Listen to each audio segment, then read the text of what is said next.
Marlène et Jean-Claude te présentent pour 2026 la série qui s'intitule « Voici, il vient ». Merci pour ta fidélité et que l'Éternel continue de t'éclairer tandis que tu découvres la vérité. C'est toujours avec joie que je te retrouve. Un bonheur, tu sais pourquoi? Parler de Jésus me remplit. Parler de Jésus me permet de voir la vie autrement. La joie qu'un jour, au retour de Jésus, de te voir finalement parmi les rachetés avec la couronne sur ta tête. Par la foi, je suis déjà dans la joie. Aujourd'hui, notre thème est « Je ne te quitterai pas ». La référence se trouve dans 2 Rois 4, verset 30. 2 Rois 4, verset 30. Mais comme tu le sais, nous voyons toujours le verset précédent pour renforcer. Et nous allons directement au verset 29.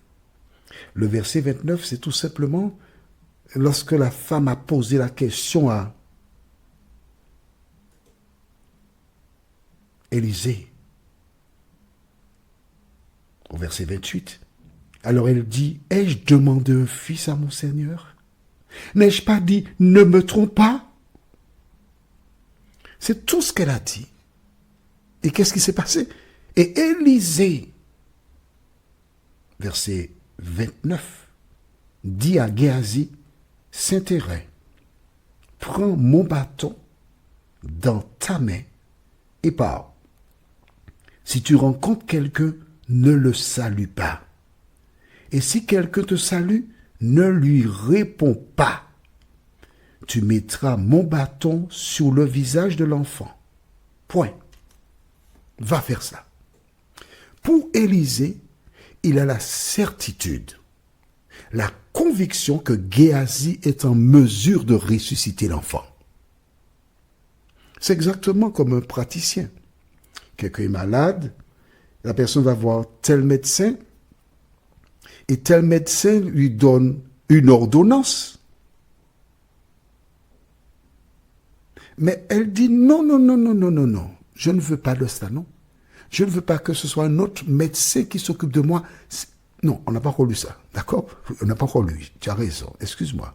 J'ai devancé. C'est-à-dire que je connais tellement bien le récit que j'ai devancé. Je reconnais, je demande pardon. Clac, c'est une parenthèse. Ok, regarde, quand tu fais quelque chose et tu t'es trompé, tu réalises que tu t'es trompé, que dois-tu faire?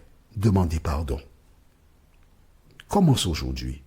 Dans ton foyer, fonctionne ainsi. Dès que tu reconnais que tu as eu tort, demande pardon. Ne fais pas comme des personnes qui sont toujours en train de disputer, mais tu as tort. Tu as tort. On est d'accord? Bien. Revenons à nos affaires. Pour Élisée, Géasi est en mesure de réaliser le projet. Alors Géasi est content. Parce qu'Élisée l'aide dans sa progression, parce qu'il est appelé à être demain un prophète, lui aussi, un homme de Dieu. Mais que se passe-t-il? Lisons le verset 30.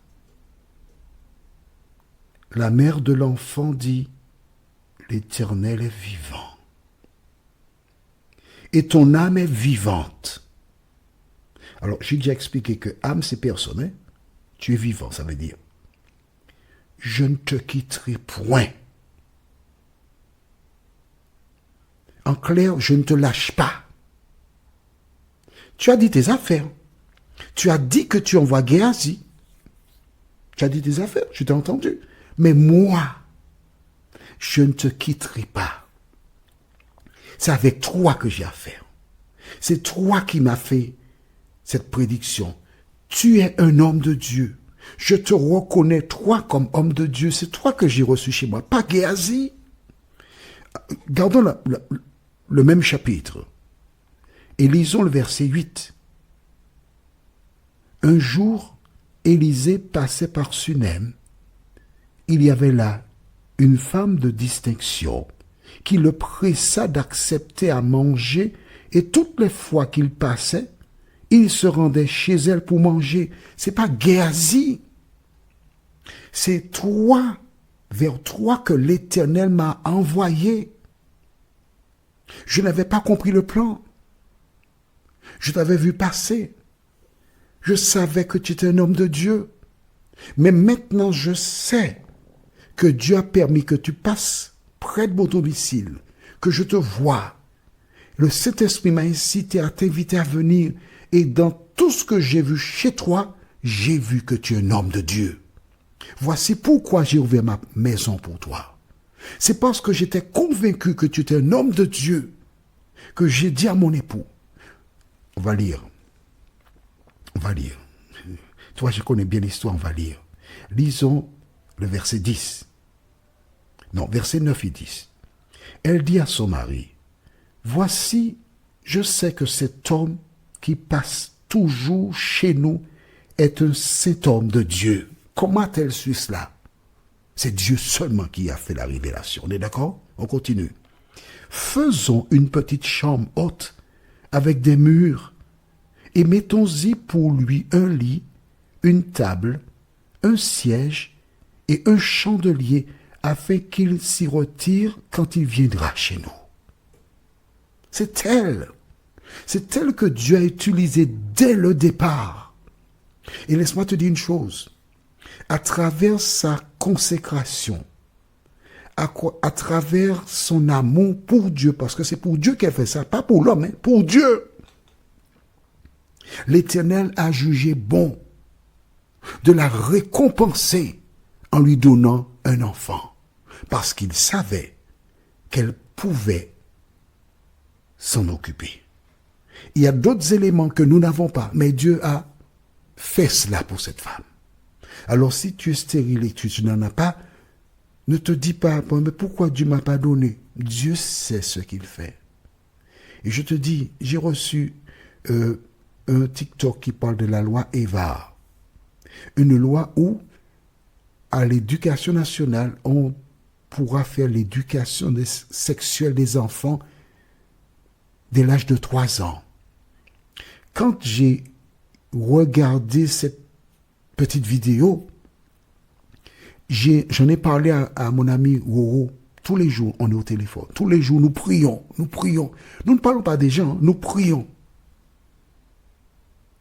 Et quand nous en avons parlé aujourd'hui nous sommes le 8 septembre à 17h26, donc je lui ai parlé aux alentours de 14h, je lui ai rappelé ce verset qui dit « Heureuses les mamelles qui n'ont pas allaité. » Mon ami,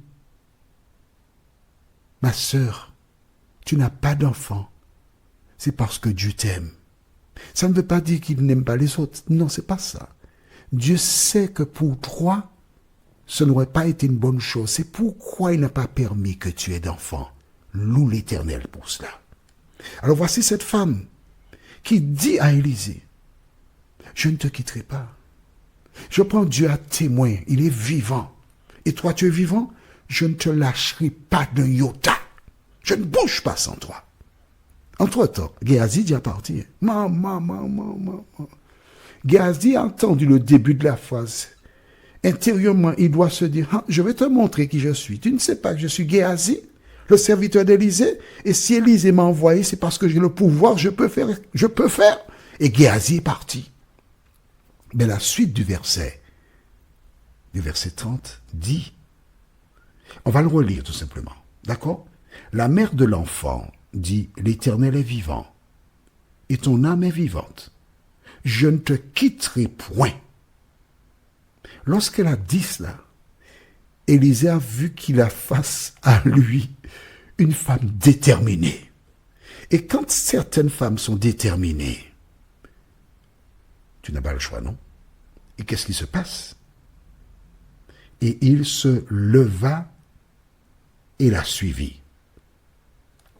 Il se leva et la suivit. Cela veut dire que ce n'est pas elle qui a suivi Élisée, non. Elle a pris son âne et le serviteur et elle est partie. Et Élisée marche juste après elle. Elle n'a pas voulu avoir affaire avec Géasi. Avait-elle raison d'agir de la sorte? Le temps nous dira. Tu te connais déjà, ne lis pas la suite, attends-moi. D'accord? Le prochain thème, c'est « Il repartit ». 2 Rois 4, verset 31. 2 Rois 4, verset 31. C'est ce que nous lirons. Prions. Notre Seigneur et notre Dieu, quelle détermination, quelle foi, quelle assurance. Cette femme, elle est partie. Et nous notons qu'elle est restée ferme sur sa position. C'est Élisée qui avait dit qu'elle aurait eu un fils. Elle voulait continuer avec Élisée. Seigneur, donne-nous d'être fidèles. Merci, Saint-Esprit, de continuer de nous éclairer, nous t'en prions. Au nom de Jésus, pour ta gloire éternelle. Amen. Que l'Éternel continue de te fortifier et te vivifier, et il me tarde de te retrouver. Nous sommes parvenus au terme de notre réflexion. Si d'aventure tu as une question, il te suffit d'envoyer un message par le biais de WhatsApp au numéro suivant, plus 596 696 88 93 93. Et alors Jean-Claude, moi, je me ferai un réel plaisir de répondre à ta question.